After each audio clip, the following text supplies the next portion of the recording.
So, let me tell you about the night everything changed. The night I walked into a room full of people who looked right through me and walked out, making sure none of them would ever forget my name. It started with a simple invite. My wife Rachel, she comes home one evening, eyes a little tired, kicks off her heels at the door and goes, "Hey, the office Christmas party is next Friday. You're coming, right?" And I just smiled and said, "Of course." Simple as that. No big deal. Just a party. Now, here's what you need to understand about Rachel. She is brilliant. Like genuinely one of the smartest, hardest working people I have ever known. She had been grinding at this company for 3 years. 3 years of late nights, skipped lunches, working weekends, all to climb her way up in this corporate finance firm. And she loved it. She believed in the work. She believed in the people. She talked about her boss, this guy named Derek, like you some kind of legend. Derek says this. Derek thinks that Derek approved the new project. I heard that name so many times I started to feel like Derek was practically living in our house. But I never met the man. Not once in 3 years. So this party was going to be the first time. Now before I go further, let me paint you a picture of me because this matters. See, I don't look like what I do for a living. I'm a pretty quiet guy. I wear simple clothes. I drive a regular car. I don't walk around with anything flashy. Rachel always jokes that I look like a guy who fixes computers on the weekend, not someone who, well, you'll find out. I like it that way. I never really felt the need to announce myself. Let people think what they want. The ones who matter always figure it out eventually. So, I put on a nice dress shirt, clean trousers, nothing too fancy, and we headed to the party. The venue was this rooftop bar downtown. Beautiful place, honestly. City lights everywhere, open sky, little heaters on the terrace so nobody freezes. Waiters walking around with champagne glasses like they were born holding them. And the people, maybe 60, 70 of them, all dressed sharp, all talking loud, all doing that thing where everyone's half listening to you and half scanning the room to see who else is there. Rachel immediately got pulled into conversations. Someone from her team grabbed her arm. Another person called her name from across the room, and within about 4 minutes I was standing alone near the bar, drink in hand, just watching, which honestly I didn't mind. I like watching rooms. You learn a lot about people when they don't think anyone important is looking. That's when I first saw Derek. He wasn't hard to spot. He had that energy, you know, the type. The kind of guy who walks into a room and just assumes it belongs to him. Tall, well-dressed, big, loud laugh, always surrounded by at least 4 people who were laughing slightly too hard at whatever he just said. He had the handshake that goes on a beat too long. The eye contact that's just slightly too intense, the kind of confidence that's real, but also has been practiced in a mirror. He was charming. I'll give him that. He was very, very good at this. And then his eyes landed on me. I was standing alone. Simple shirt, no one around me, just sipping my drink and watching the room. And I could see it in his face, that quick little red people do when they're trying to figure out where someone fits. And whatever conclusion Derek came to about me, it wasn't a flattering one. He came over eventually. Rachel had spotted him, too, and made her way over to introduce us, all excited, like she'd been waiting for this moment. "Derek, this is my husband, James." Big smile on her face. Proud. Sweet. Derek shook my hand. Firm grip. Held it just a second longer than necessary. Looked me up and down in that way. Some men do where they think they're being subtle, but they're really not. "James," he said like he was tasting the name. "So, you're the famous husband. Rachel talks about you." Then he smiled and added, "What is it you do?" And there it was. The question, the one that in rooms like this one is never really just a question. It's a measurement. It's a ranking. It's a little invisible scale people pull out at parties to figure out how much attention you deserve. I told him simply, I run a small fund. He nodded the way people nod when they've already moved on inside their head. Nice, he said, and then immediately turned to Rachel and started talking about something at the office. Just like that, I was filed away, categorized, done. And here's where I have to be honest with you. It didn't bother me. Not really. I've been in enough rooms to know that the loudest person isn't always the most powerful one. And I've learned a long time ago that there's a particular kind of satisfaction in being underestimated. You just wait. You stay patient and you let the room come to you. But then the dare happened. About an hour into the party, someone suggested they do a little game. One of those team bonding things that office parties always seem to include, where everyone's already 3 drinks in and suddenly bad ideas seem like fun ones. The game was simple, a trivia challenge, finance and business knowledge split into teams, and Derek, being Derek, was running it. Of course he was.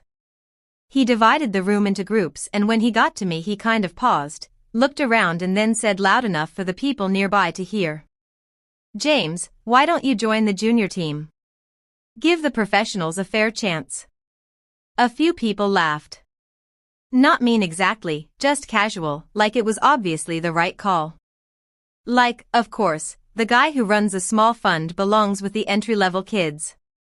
Rachel's smile tightened. I saw it, just a small flicker. She looked at me and I gave her a tiny nod that said, let it go. It's fine. But then Derek, he must have been feeling very comfortable that night, decided to make it more interesting. He looked right at me and said, actually, James, here's a challenge. If you and your team can beat my team, I will personally double Rachel's next bonus. And if you lose, he paused for effect, big grin, working the room. You spend the rest of the party as my personal drink runner. More laughter.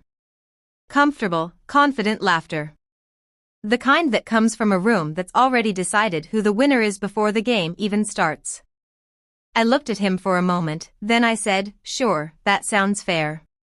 He actually looked a little surprised I agreed so easily, like he expected me to laugh it off or make an excuse, but I just smiled, picked up my drink, and walked over to join the junior team.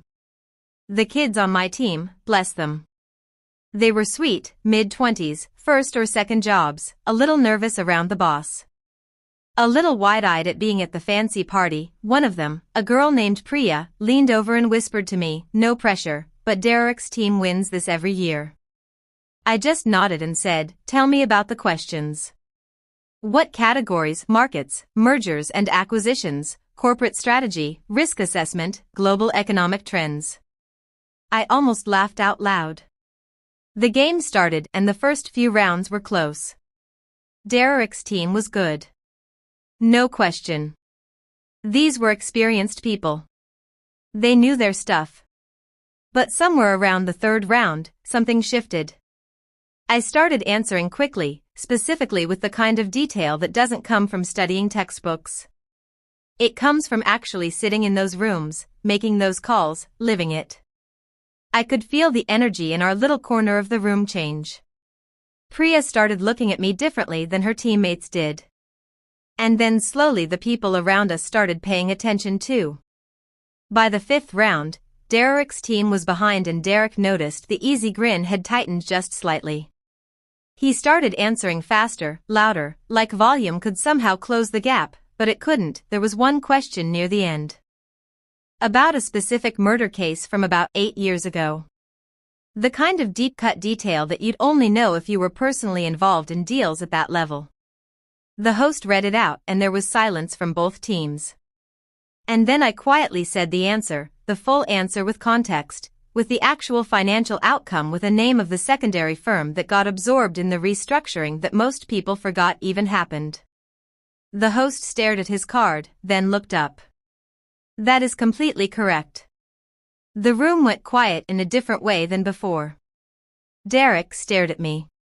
That easy confidence had shifted into something else, something more careful. Where did you say you work? He asked. I hadn't really Earlier, I just said I run a small fund, which is technically true, depending on how you define small. I looked at him calmly and said, I manage a private equity fund.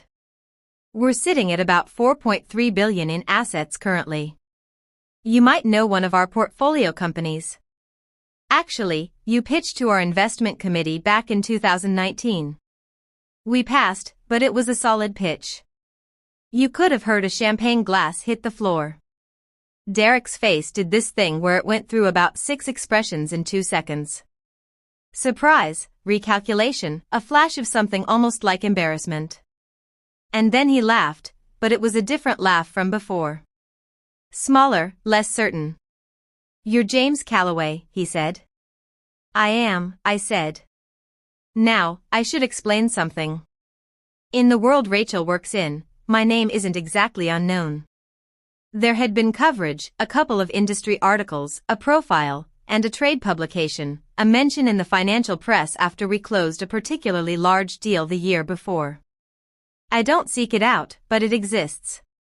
And apparently, Derek had read enough of it to know exactly who James Calloway was. He just never connected that name to Rachel's quiet, simply dressed husband standing alone at the bar. The room had shifted completely now. People were looking at me. The way they'd been looking at Derek an hour ago. And Rachel, my beautiful Rachel, she was standing across the room with her hand over her mouth and tears in her eyes, and I couldn't tell if she was about to laugh or cry. It turned out she was doing both. Derek cleared his throat. Well, he said, and then didn't immediately have anything to follow that with, which might have been a first for him. I suppose Rachel's getting that bonus. Double, I reminded him quietly with a smile. Double, he confirmed. But here's the part one want you to really sit with. Because the bonus, the game, the looks on people's faces, none of that was the moment that mattered most to me that night. The moment that mattered was later, much later. When the party was winding down and Rachel and I were standing out on the terrace alone for a few minutes, city lights below us, cold air around us, and she turned to me and said, You never told me. And I said, You never asked me to be anything other than your husband. She got quiet for a second. Then she said, I've been working so hard to prove myself here, and you never made it about you. It's never been about me. I told her, it's always been about you. She leaned into me and we just stood there for a while. And that moment, that quiet, warm, real moment on a cold rooftop, was worth more to me than every deal I've ever closed, every article, every number in every account. Because here's what I want to leave you with. There are people in this world who walk into every room needing everyone to know who they are. Needing the validation, the recognition, the turned heads. And I understand that I do. The world teaches us that visibility is value. That status is worth.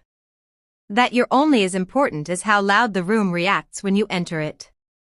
But there's another way to move through life. Quieter, steadier, not because you have nothing to offer, but because you're so secure in what you have that you don't need to announce it. You let your presence do the talking eventually. You let patience be your strategy. And you let the people who love you know you really know you. Not the version of you the world has constructed, but the actual you, the one who drives a regular car and wears simple shirts and stands alone at parties watching rooms. Derek texted Rachel 2 days later to apologize. She told me about it casually like it was nothing. And maybe it was, but I think for Derek something shifted that night, too. I think he learned something about assumptions, about the quiet guy at the bar, about how the most dangerous person in any room is almost never the loudest one. As for Rachel, she got her bonus. And then 3 months later, she got a promotion she had been working toward for 2 years. Not because of me, because of her. Because of every late night and skipped lunch and weekend she gave to that work. I just happened to be the husband standing in the corner watching, waiting, proud as hell and ready when the moment called for it. Some nights I still think about that terrace, the cold air, her leaning on my shoulder, the city doing what cities do, moving, glowing, never stopping. And I think, yeah, that was a good night. That was a really good